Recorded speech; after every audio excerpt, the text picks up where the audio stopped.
It should be understood by now that there's an elevated hype level for these players in the playoffs, leading to higher sales volume and higher average sale prices on the major marketplaces.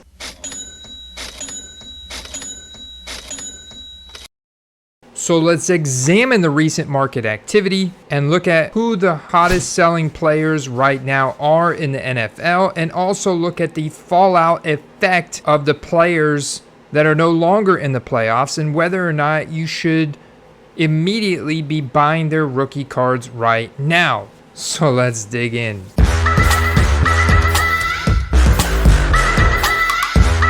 So let's start off by talking about the shifty Joe Burrow in his victory over the Las Vegas Raiders. And what's so fascinating is that in week 16, when Joe Burrow had that historic 525-yard game, and then week 17, he had another historic game to beat the Kansas City Chiefs. We saw his sales in week 16 go from 1,900 to week 17 go to 2,950 to now this weekend. After beating the Raiders in the wild card round, I've counted up a total of 3,600 sales. And what's so fascinating about this, he had another monster sale that was not his highest that we've seen, and I don't know the legitimacy of these sales, but this is a National Treasures numbered out of 99 now, that's sold for $49,100. Absolutely fascinating, right? So an increase in volume for the playoff focus, but we're going to talk about why I think that is here in this video. So let's look at Jamar Chase. I documented that from that historic performance he had in week 17 when they beat the Kansas City Chiefs, when he went nuclear, over 200 receiving yards. He had roughly 1,500 rookie card sales that weekend. Well, I've since counted them up from this past weekend, and I've counted roughly 1,000 of those sales. So those quantity of sales have actually gone down a little bit for him, including the highest sale amount. So we saw some big gold kabooms. We saw some really massive sales back at the end of November, end of December, beginning of January. We saw some massive 1 out of 1, 10,000 plus sales for Jamar Chase. This one was a downtown PSA 10 that sold for a very reasonable $1,500. So to make sense of this, I go over to ComC.com, and what I do is I type in the player's name and then go over here to rookie card and select rookie card, right? And then I also want to include sold out. So I want to look at every rookie card that ComC has available in their database, which ComC has been around for a long time. They are also the most popular and the widely used online sports card trading marketplace to allow you to digitally trade back and forth, because they also have that API with eBay to push auctions and push buy it nows through eBay. About a third of your sales from ComC will come through eBay, so that's why so many people use ComC. Okay, so when you look at the quantity of different Jamar Chase rookie cards they have on their site, that's 78. Now, when we do the same exact process with Joe Burrow and include those sold outs, they have 460. So the fact that we have 1,000 rookie card sales on Jamar Chase with the limited availability of product that is out is saying a lot, guys. It is saying a lot, because that means that he is the most hype skill position player right now in the hobby, compared to Joe Burrow. Now, Joe Burrow has 3,600, but he's also got 460 different rookie cards available to choose from. So that's a variety of sets, parallels, grades, etc. So I did the same kind of reasoning here for Mac Jones, and was looking at the fallout effect of Mac Jones losing to the Buffalo Bills on Saturday night wasn't able to put up many points against them, right? However, I'm still seeing hundreds and hundreds of actual buy it now sales. I've actually filtered out by just sold buy it nows where people impulsively or intentionally went to eBay to buy a Mac Jones rookie card, and his cards are still selling for a considerable amount of money, guys. So I think this presents a great opportunities to still sell Mac Jones for very elevated price points over his peers like Justin Fields, Zach Wilson, Trevor Lawrence, right? Trey Lance. So there was several hundred guys. $100 for an SGC 10 base Donruss rated rookie Mac Jones. So I had to check my reasoning on Jamar Chase with Mac Jones, looking at Mac Jones cards on ComC. And sure enough, when I filter out by Mac Jones rookie card and include the sold out items, I also have a quantity of 82, which is only 4 higher than what we saw for Jamar Chase. So that begs the question, what about Josh Allen from 2018? What did his available rookie cards look like on COMC? So when I look at that, he's only got 312. So 312 compared to 460 is considerably lower. That's an additional 150. When you think about that, that's like 33% more variety in 2020 than there was in 2018 from still just the one major manufacturer that is printing official rookie cards with NFL licensed logos and trademarks. This was his best one from over the weekend. This was sold as a buy it now for $9,000. This is a kaboom rookie card from Josh Allen 2018 PSA 10, y'all. Let's go back to 2014 and look at San Francisco quarterback who led his team to a victory with the help of Deebo Samuel and a lot of Dallas penalties. And pour some out for my Dallas fans out there because, man, that was a rough loss. But the 49ers go on to win. They're going to the divisional round. They upset the Cowboys, led by Jimmy G. So when you look at his 2014 rookie cards on ComC and you include those sold outs, we actually have now more than Joe Burrow. We have 486, guys, and that is because in 2014 we have Topps in the game. Topps was also at the time had a contract to be able to create licensed NFL logo and trademark rookie cards, and that's exactly what they did. So if we were to filter out just Panini here in the filter and reduce that down, we get 185. So that's a big difference when you look at the amount of different cards that Topps was producing. 228 between the finest and the chromes and the chrome minis and the platinums and the Bowmans and the Bowman chromes. There was a Topps Fire and Topps Valor. There was so many different Topps and Topps subsidiary sets that they were making in 2014. It was 150% more than what Panini was creating in 2014. So there is a ton of variety for 2014 rookie cards in the marketplace to choose from. Certainly Prism is king. Those Prism cards. So there are Jimmy G cards being sold. I personally sold one myself, a PSA 9 Prism, for roughly $30. And I was happy to move that card. You know, the same thing if you had Derek Carr cards. I did see a pretty big sale for Jimmy G on January 18th, which was this one right here, a rookie ticket auto of Jimmy G PSA 10. Someone accepted a best offer around $800. Somebody was definitely willing to gamble on Jimmy G going into Green Bay here, but certainly not as much as Deebo Samuel, who really shined again. He's been a top 3 skill position player this entire season. He's up there with Cooper Kupp. He's also a 2019 rookie.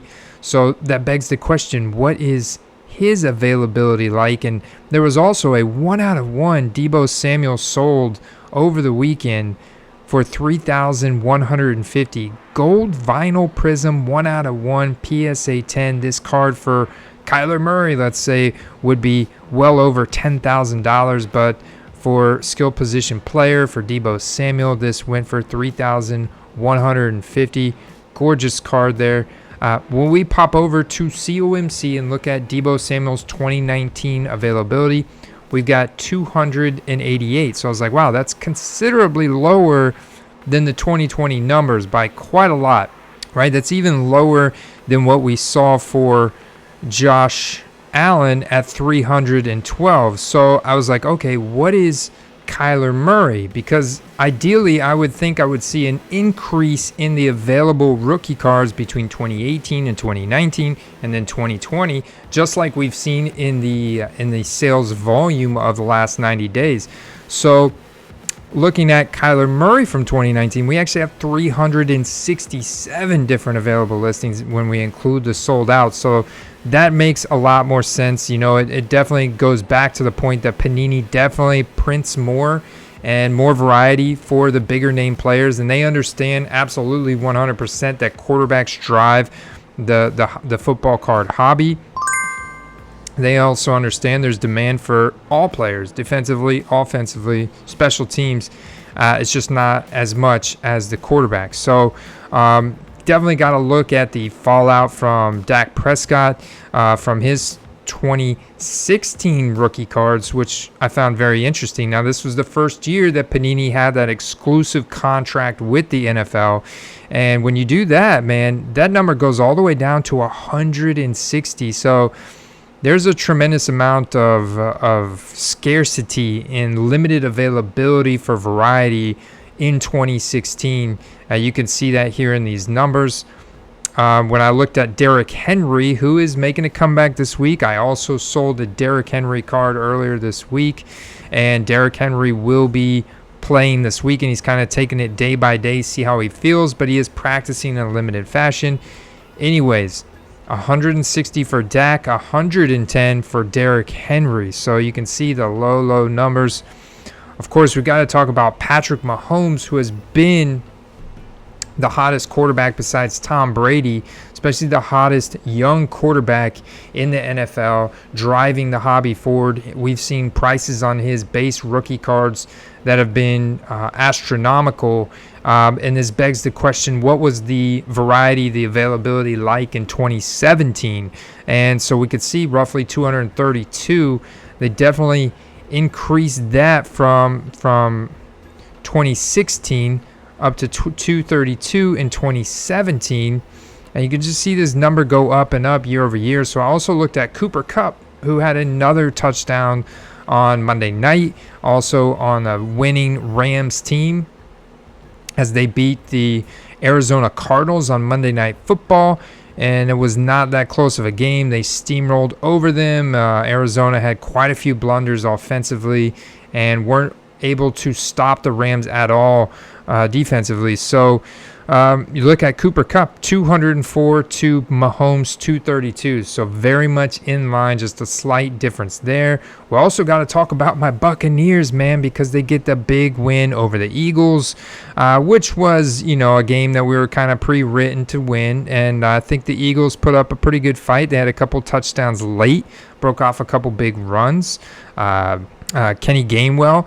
So, looking at Tom Brady, that's a very interesting year. We're going back to 2000, man. There was a ton of different players in at this time between Upper Deck and SPX and Tops and no Panini at this point, but Playoff and all these other brands. So when I look up a search for him, I see 179. So there was still some availability, but not as low as 2016.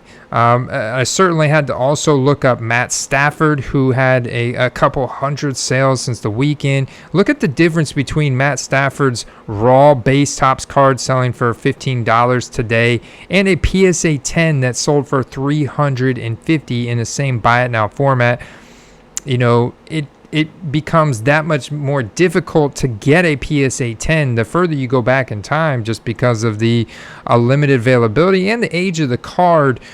Keeping a card in that type of condition for a long time, as time goes on, it becomes more and more difficult to keep a card in pristine PSA 10 condition, if you know what I'm saying. And when I look at his rookie year of 2009, 208, so I found that a very interesting, just a slight increase over that, but still lower than that 2016 number. But surely you cannot end this video without talking about Cam Akers absolutely exploding back onto the scene with a phenomenal storyline, incredible comeback story. They highlighted him on his rehab and his training progress. Cam Akers has had roughly 300 sales since Monday in a variety of formats, but what I wanted to point out is that taking a card, knowing the mass amount of availability and variety from 2020, when you look at a card, you really dial into something that's got some pretty good scarcity around it. It's also got some nice eye appeal, penmanship, on-card autograph, like the rookie ticket auto.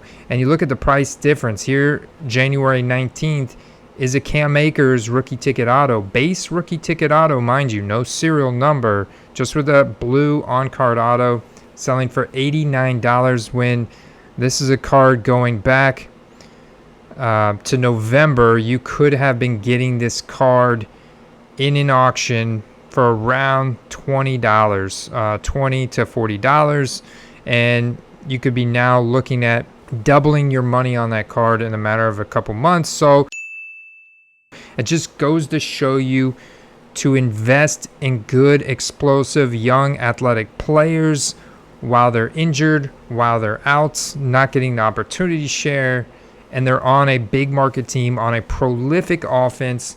They're going to be back. They're going to be back. The hobby continues to grow.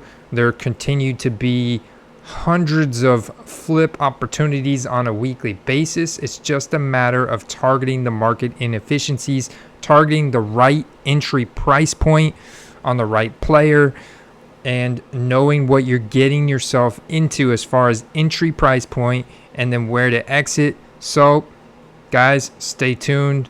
Reminder, we're going to be live tomorrow night with some card dog action. We're going to be doing live betting. We're going to be talking about all those topics. Jump into the live chat, ask us a question, we'll answer it. Also, if you want instant access to us in a isolated community where all we do is talk about football cards all day, every day, go to patreon.com/footballcards. Support the show, guys. Support the show, guys. Get more takes from me, more videos, more content, direct access. It's only $6 a month, so what are you waiting for? All right? I'll see you guys over there. I'll see you guys in the next video. Got some more mail. We got a mail day later this week. Until then, stay well. Peace. Also looking at Josh Allen's recently solds on eBay. His sold items are considerably higher than what you're going to find for even Joe Burrow, with a more limited availability on the variety of products, and obviously a lower print run than in 2020. We don't have nearly the amount of sales. We've only got a few hundred, although Josh Allen's performance on Saturday night was arguably more legendary, more historic. Put up 5 tutties against the Patriots in 0-degree weather. Absolutely, Josh Allen out there bending the matrix, man, doing his Neo thing, right? Shout out to Bills Mafia, Lenny, Jay, all you guys up there.